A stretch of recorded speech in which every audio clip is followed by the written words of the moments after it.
आज केली मस्त अशी नरसिंहाची पूजा. पण त्याआधी सकाळची सुरुवात मस्त अशा रांगोळीनं झाली होती माझी. सकाळी सकाळी दारात अशी रांगोळी काढली की एकदम छान वाटतं.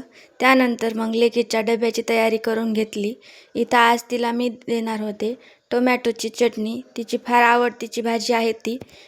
कधी भाजीला नसलं की ती म्हणते मला टोमॅटोची चटणी दे, आणि डब्याला टोमॅटोची चटणी दिली की तिचा डबा कधीही रिकामाच येतो शाळेतून येताना. आता माझे घरातील सर्व काम आवरून झाले होते.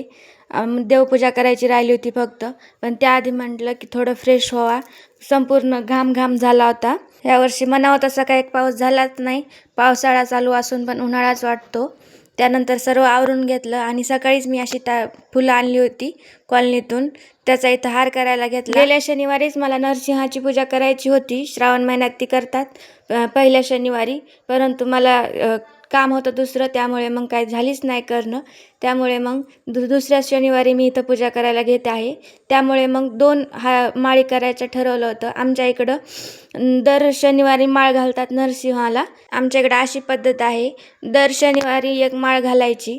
मी बऱ्याच व्हिडिओमध्ये पाहिलं की त्यांनी फक्त एकदाच नरसिंहाची पूजा केली. परंतु आमच्या इकडं तसं काही नाही. दर शनिवारी माळ घालावी लागती वेगवेगळी. आपण नवरात्री जशा घालतो तशा. इथं मी रोजची पूजा करून घेतली आणि त्यानंतर मग तुळशीची पण पूजा करून घेतली आणि नंतर मग घेतला उंबरठा पुजायला. तर रोज सकाळी मी नुसता उंबरठा हा पुजूनच घेत असते आणि थोडे फुलं व्हायचे. झालं, मग तेवढं झालं की नंतर मग मी लागले नरसिंहाच्या पूजेची तयारी करण्यासाठी. तर इथं मी 5 कणकेचे दिवे पण तयार करून घेतले होते आणि माझ्या देवघरासमोर जागा नाही नरसिंहाचा फोटो ठेवण्यासाठी, म्हणून मग इकडं केली पूजा.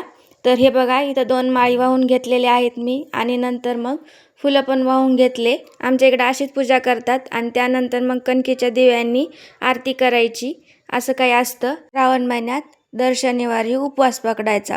तसाच आज मला पण उपवास होता आणि रात्री उपवास सोडायचा असतो. माझे व्हिडिओ तुम्हाला कसे वाटतात हे नक्की कमेंट करून सांगा. आणि व्हिडिओ जर आवडत असतील तर चॅनलला सबस्क्राईब करायला विसरू नका. चला भेटूया उद्याच्या नवीन अशा व्हिडिओ बरोबर. तोपर्यंत बाय.